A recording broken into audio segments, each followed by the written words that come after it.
Good morning.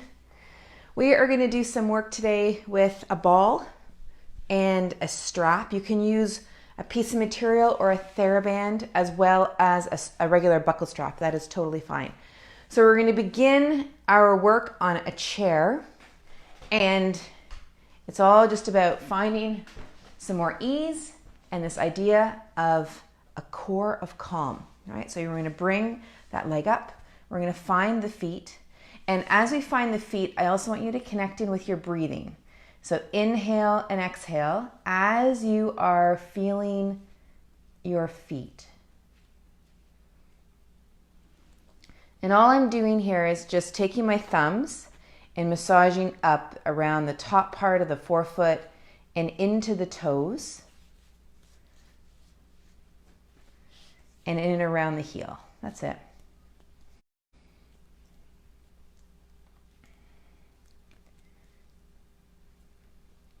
And get in around the sides of the foot. And even in between the toes, if you take your fingers and slide them in between your toes.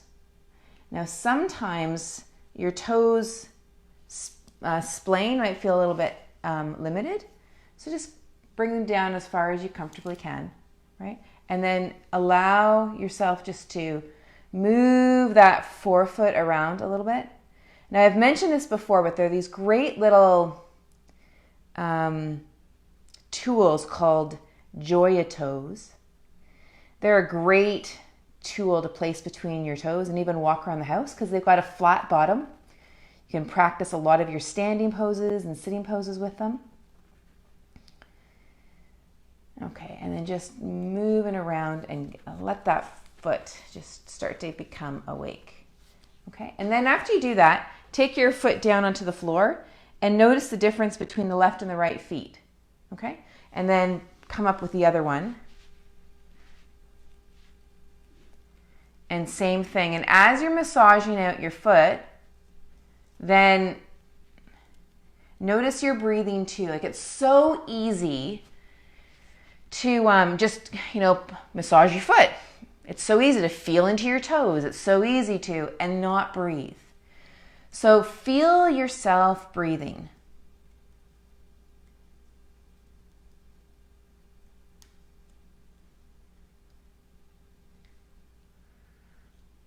Strength is easy.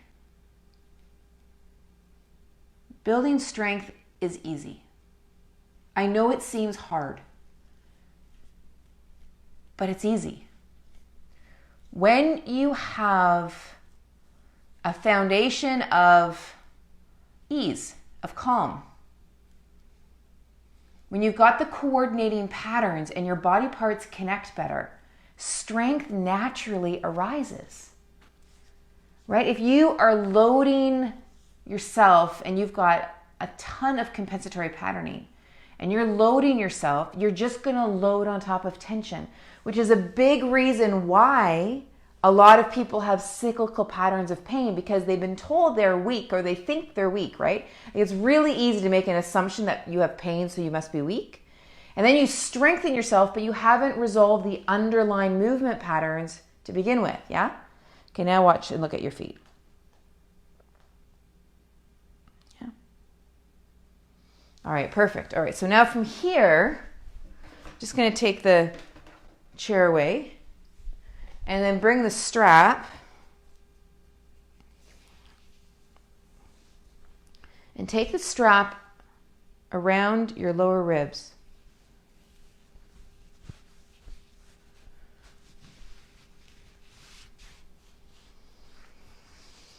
Okay, now you can be seated. I'm just doing this in standing so you can see it all the way around. All right, and so now from here, I just want you to just notice your breathing. Notice your breathing. And let me just grab a pelvis here. All right, so we have a pelvis that I want you to pay attention to as well. Oops, there goes my ball. And you're going to take the pelvis here. And I want you to think about your pelvis and your diaphragm.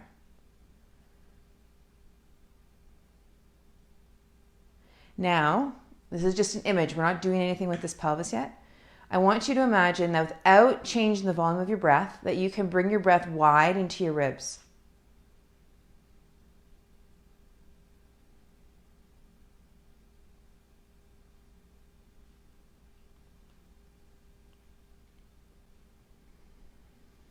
So the ribs are moving wide, so you can feel them moving into the strap. And now feel them coming into the back of your ribs.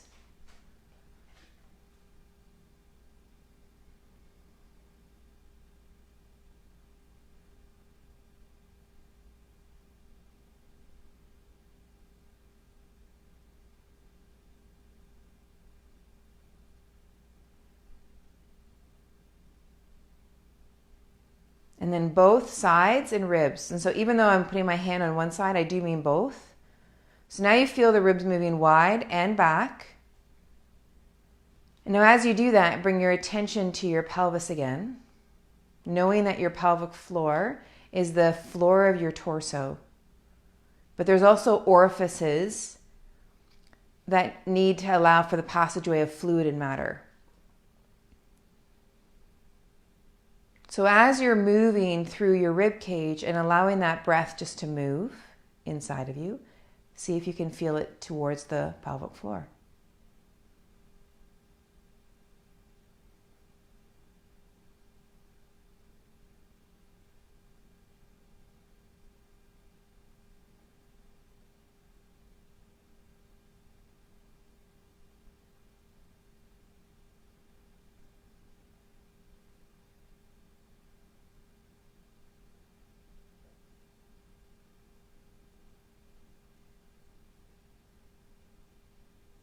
Okay, good. Nice. Grab my runaway ball. All right, so take the ball now. Let's keep the strap on. And bring the ball underneath your foot.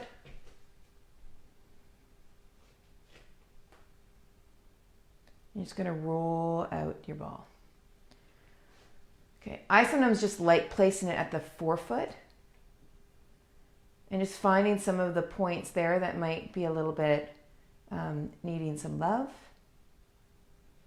And what I find really cool when I do that is I can feel up through my hip and then up into my rib cage and even up into my face and my head. So depending on the shenanigans my kids and I get into,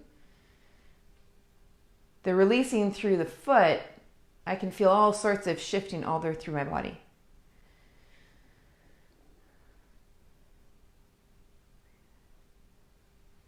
Yeah, good. Okay, and then bring that into standing. Just now notice that as you move over to the other side. And connecting with your breath. Feel your ribs and feel your pelvic floor.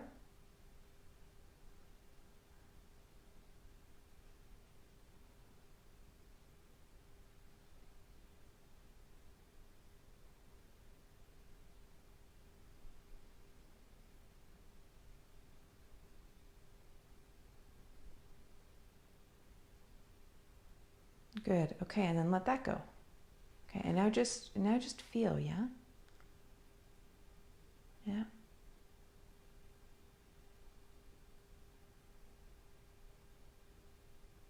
Okay, now I'm going to keep the strap on. You can take it off if you want. But we're going to move into a downward dog with the chair. So the hands are going to come onto the chair and you're going to step back into what looks a bit like a dog. And just feel yourself breathing through the ribs. If you want, you can move yourself forward through the shoulders and the hips and then back.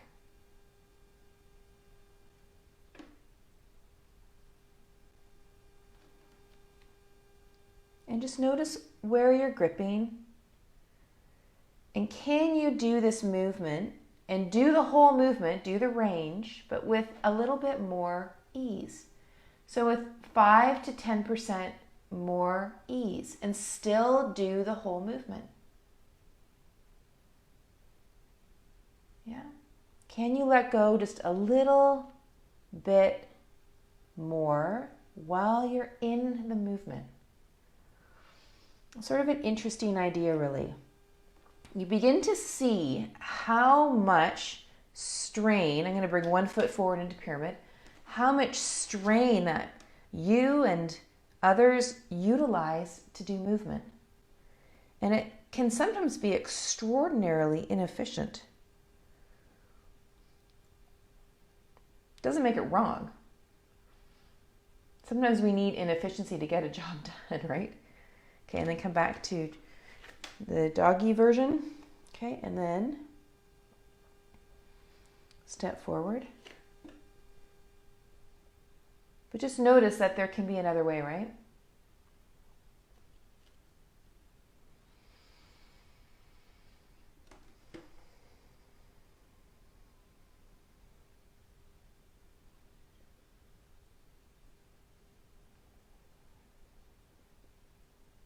Okay, and then back.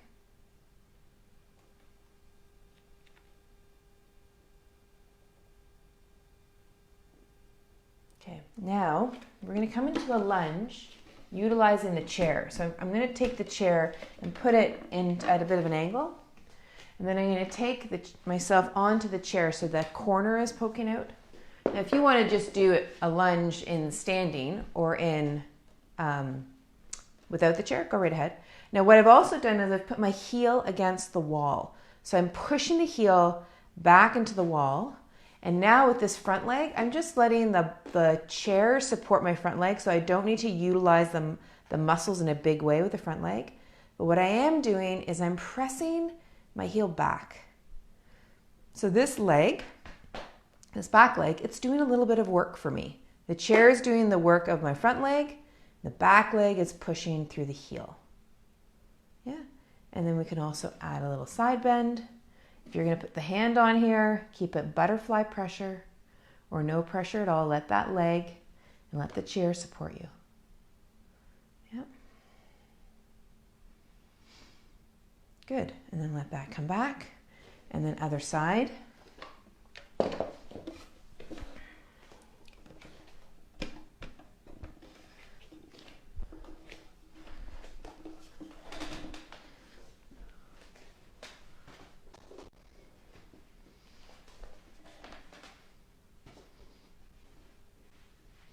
Good.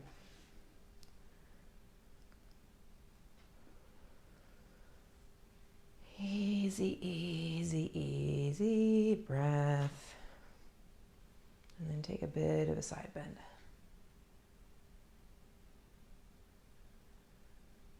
I've been getting some direct messages from people saying that their quadratus lumborum is no longer spasming, which is like double thumbs up. Because that is the superhero of compensation. That and the psoas are so good at helping the team when the team is not moving really well. And they're really good indicators of compensation in the body. So if you start noticing that those areas are settling out and getting some breath and just as the other parts are taking their jobs on, it's really it's great. That's the whole point, right? And then you get to see that now you've got a better base and better foundation. You can build strength on top of that, and it will be much more sustainable. Okay, so let's come forward again into this dog. And now notice what you feel through your feet, through your ribs, into the position. What now exists? Okay, good. And let's slide that chair away. Okay, now I'm just going to keep this here. I sometimes really love this strapping because it's a nice reminder of what is or is not going on in the ribs. And so much of what happens through the hips or the shoulders or my mind can impact this movement. Okay, so we're going to come into a triangle. So we're just going to rotate. Whoops, I moved that pelvis. We're just going to rotate those leg bones. Really do your best as you rotate that when you come into it, you don't just slump into it. Really pay attention to that pelvis being level. The pelvis rotates into like a diagonal position, but it stays level. Okay, and then from here, you're going to move through the hips. Yeah. So lots of times people will want to do this through the ribs, And that can actually create a lot more strain through the lumbar and through the SI. And it also, the other piece of it is it doesn't help you improve your hip mobility. Yeah, and the stability. Pay attention to your knees. Just make sure you're not kicking the knees back in order to move into the position. Good. If you want to bring the arms into it, you can. If you want to bring the back arm back, you can.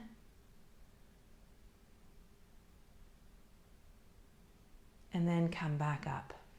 Good. And then let's rotate the other side.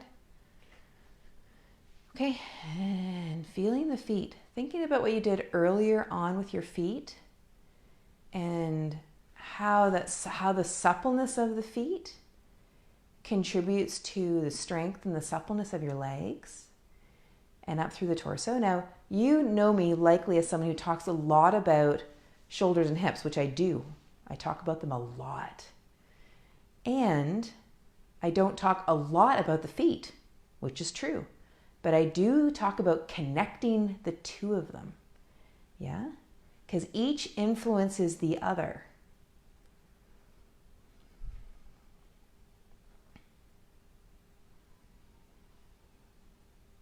If you think about going for a walk or a hike, staying on a paddleboard, thinking about running, our practice, our hips do so much movement and our feet are punctuating our posture. They're the ones that are landing on Mama Earth, yeah? So we need to be able to connect these two parts of ourselves and not make them separate, okay? Now coming on up here. Now notice what you're like here in standing. Where are you here in your body? Let's just roll those shoulder blades.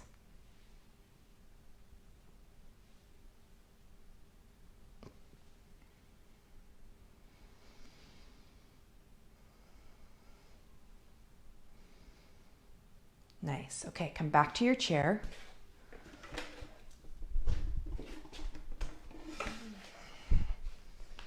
And in sitting. Okay, and feel yourself breathing.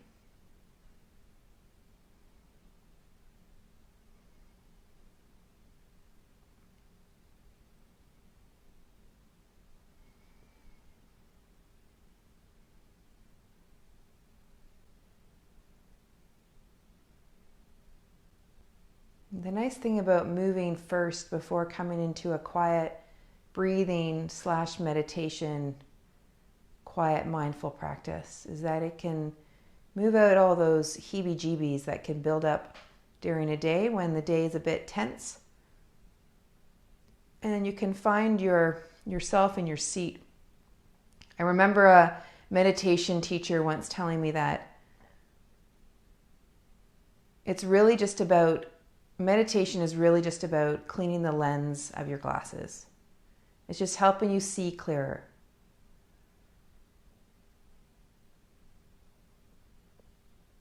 That you're already whole and complete. It's just the day, the situation, the whatever has made your lenses a little dusty.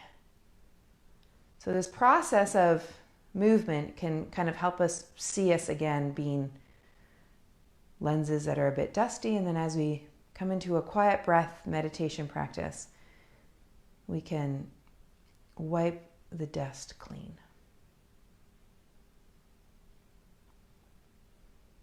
So with that, just connect with your breathing now.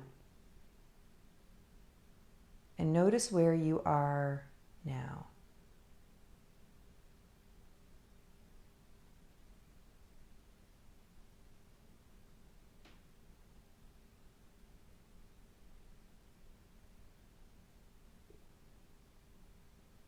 Feel the breath, come back to the breathing.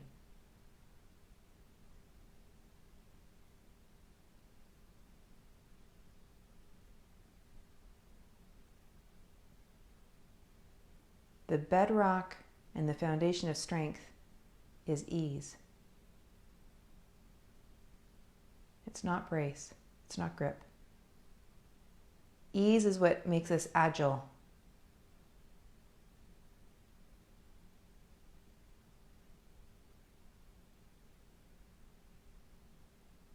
Ease allows us to move from fast to slow and slow to fast.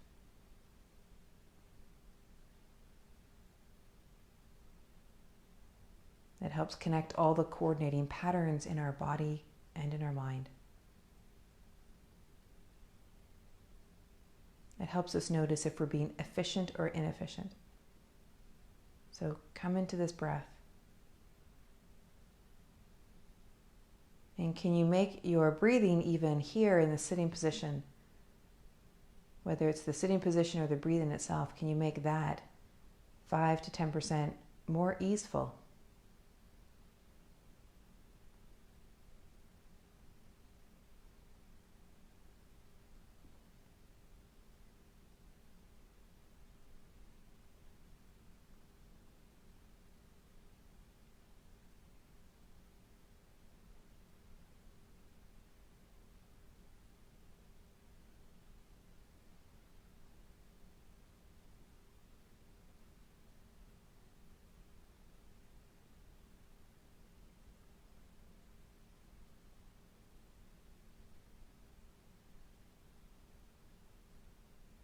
Good. Come back to your breathing.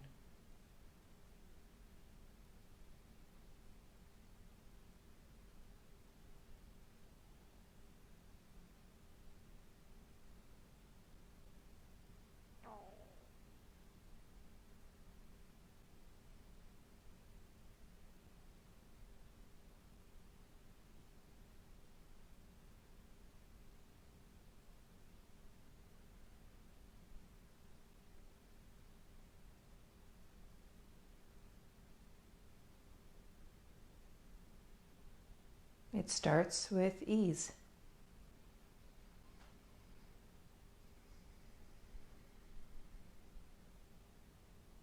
And we can come home to ease.